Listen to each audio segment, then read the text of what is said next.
Oh, I here to recite an essay I got published several years ago.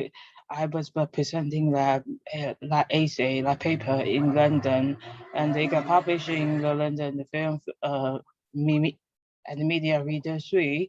It's called Violence, Fantasy, and the Female Body, a spectacle of Tommy. Okay, first of all, we need to talk about the gender in the field of vision.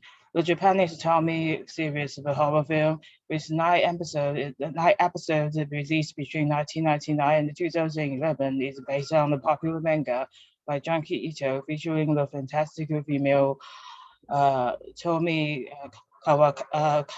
Kawakami, overwhelmingly popular in Japan and the other Japanophilic area of Asia, such as Taiwan. Tommy, with her impeccable beauty, is provocative yet unobtainable. She is able to charm virtually any man while at the same time provoking his obsessive desire to kill and dismember her. But Tommy simply cannot be destroyed since her corpse propagated to thousands of clones. Tommy Greenlee calls into the profound question the idea of femininity within Asian culture, parodying the desirable aspect of Asia or Japanese womanhood and turning them into the stuff of nightmares. At one level, Tommy speaks to the global context of gender violence. Women, the minority, have been victimized and maltreated by men in various cultures, as Russell and the rest will remind us. In general, femicidal atrocity is everywhere normalized, and even the FBI turns sex killing as recreational murders. Where Tommy is concerned, in spite of the violence inflicted upon her, she in turn embodies the worst nightmare for men too. She cannot be killed. Instead, she returns to threaten male stability with an even bigger number of her doubles.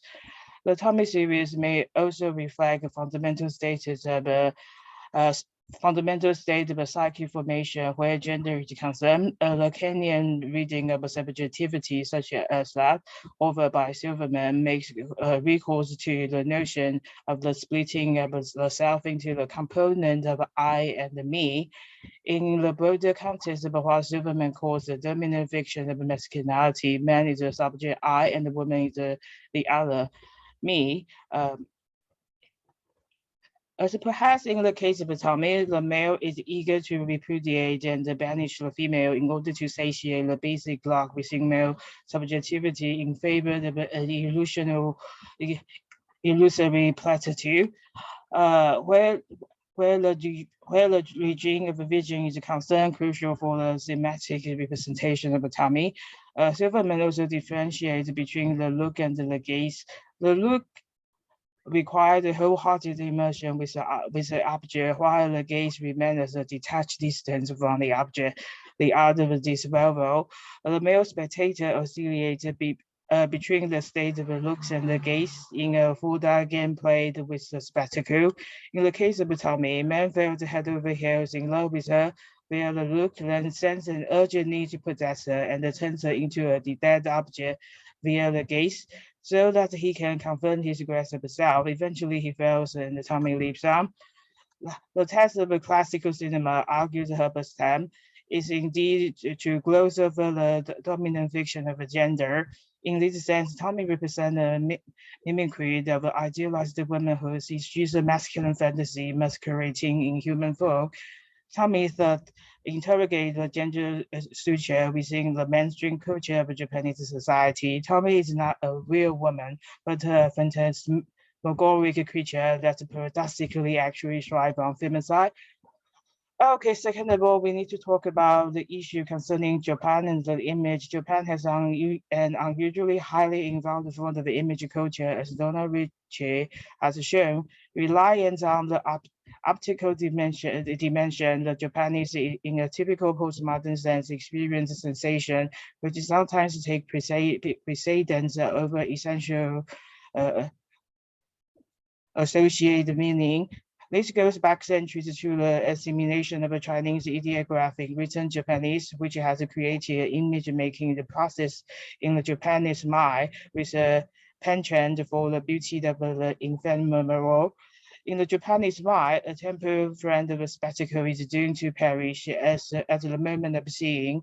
In this aspect, Japan is a clear example of both the society of a spectacle and the social cultural logics of postmodernity are further reinforced by the conciliatory nature of the Japanese temperament, which maneuver to suppress the content of the ideas in order to accommodate the requirement of a visual interest. In these ways, seeing an image become inseparable, and the image can even take priority. The ideal woman is reincarnated as a pure image. For example, in video game Tokimaki Memorial, some series very popular in 1994, which renders women as a talking spectacle, complete with computerized utterance of "I love you." Uh, Here, Memorial becomes a well-rich cozy female who is not burdened by the encumbrance of the story's plot organs, reflecting the primary preference for visuality in the conceptualization of Japanese femininity. However, in the absence of a depth, such visibility must be flattened out in order to achieve an effort that is totally innocent of irony.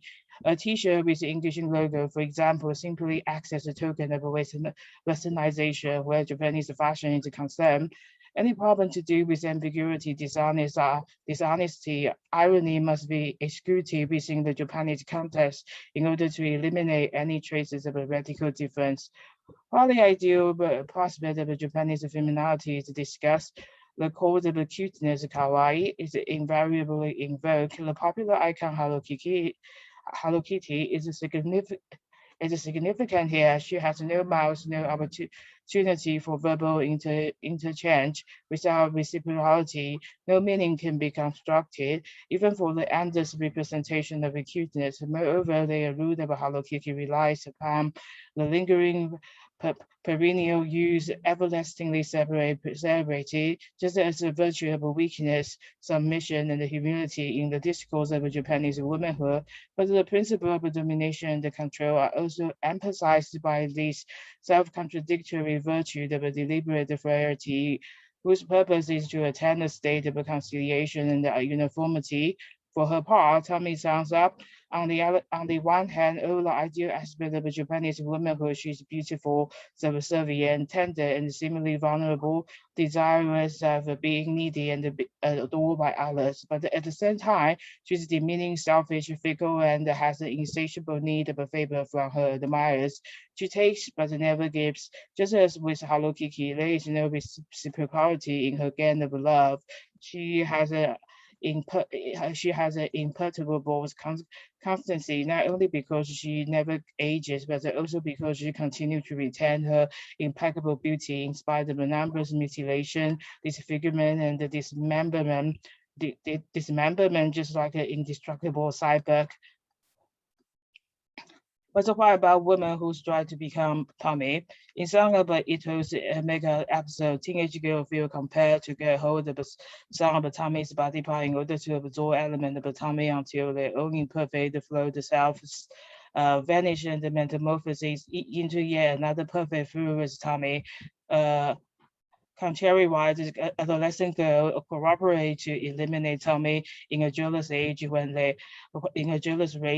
beloved boyfriend swing at the side of her. In terms of Japanese idiosyncrasy, this is known as stove-style violence, which is a detached form of cruelty inflicted upon the isolated member within a group. In Japan, one is either in or out among his or her peer in a culture where hierarchy and the community are highly valued. Okay, third of all, we have to talk about female subject. The female subject who positions herself as a love object seeks access to self-love through another person's love for her. Here, the woman is not only deify, but also fetishize. Tomie embodies such a paradox in womanhood with a suicidal wish fulfillment, and she compulsively abuses others' desire for her, as if self-obliteration is her ultimate mission in life. The image of Tomie closes the gap between woman as the object, woman as a subject spectator, and the woman as the reflection in the mirror spectacle. The price of such imaginary platitude is bodily fragmentation. To connect the ideal image in the fragmented body, a feminine prop is required, such as lipstick and obvious synecdoche of a female as a spectacle. Silverman cites the example of Rita Hayworth in Gilda, who stripped off her clothes to perform a metaphoric gesture of giving away to the body in bits and pieces, although the decomposition of herself.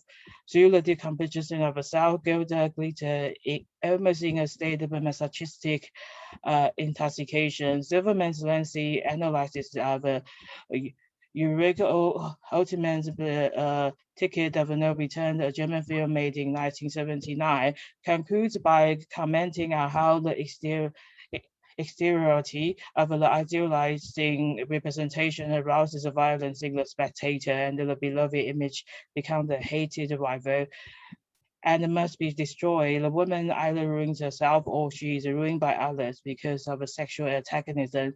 The goal of self-ruin is a regressive return to the symbolic space where identity is dissolving to bits and pieces. Tomie is a pedagogic fable which reminds us in its dramatic collapsing of the image and identity of the dangers of a female self-idealization. In discussing the relation between the gaze and the camera, Roland Barthes suggests that in the case of a photograph, one managed to propagate a spectacular film of a bodily presence in the act of posing for the camera. The photograph is the advent of myself as the other, a cognitive dissociation of a consciousness from identity. The irony of the irony of Tomie as the representation of a supreme female beauty is that once photographed, she becomes horrifying grotesque. She becomes horrifyingly grotesque. The beautiful Tomie appears monstrously deformed as soon as someone takes a picture of her. So I try to make Tomie into a metaphor for a recurrent becoming of Japan. Junkie Ito's Tomie series can thus be seen as a disturbingly allegorical rumination on gender and on the malleable essence of a Japanese national identity with an allegorical framework in Japanese culture. In Japanese horror literature and the cinema, for example, bodies tend to lose the singing integrity of a boundary.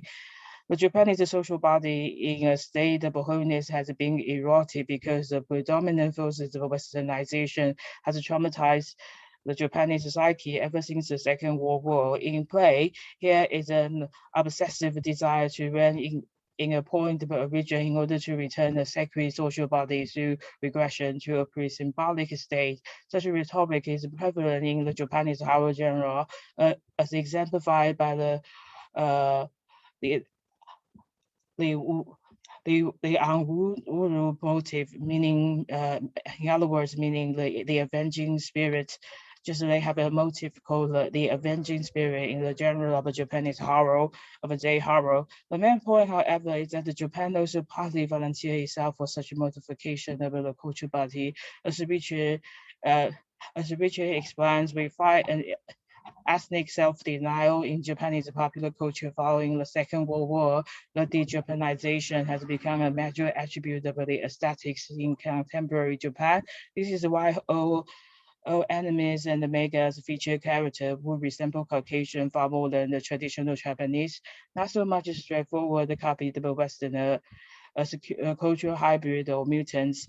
We must well use the Basinian notion of assemblage of a site to interpret Japanese cultural hybridity. In the case of a transvestism in Japanese opera, a middle-aged man impersonates young girls, and the idea of the use become the college of a various signifier or devotive connotation. The middle-aged actor manipulates these sides simply to play the role. Equally, anime reflect the Japanese absorption of westernization in a reductionist way, whereby the idea of a Westerner is disintegrated into a series of codes, then reassembled like a delusion becoming. Tomie, for her part, can also be seen as a delusion creature that cannot be eradicated, but which multiplied incessantly like a rhizome, echoing the cultural logic of Japanese postmodernity in a deliriously globalized world without wars. The Nietzschean sense of internal recurrence pervades Japanese postmodernity, since the Japanese language knows only the present tense. In the end, there's nothing left but a colossal array of proliferating images, just like Tomie and her clowns. Okay, just we talk about Tomie, maybe I just wrote it. Yeah, she just emulsifies. She cannot be killed, and that she must be admired. So it's like it's a very popular since the 1990s. It's the beginning and the popularization of Asia Gothic. Yeah. Oh, thanks for listening.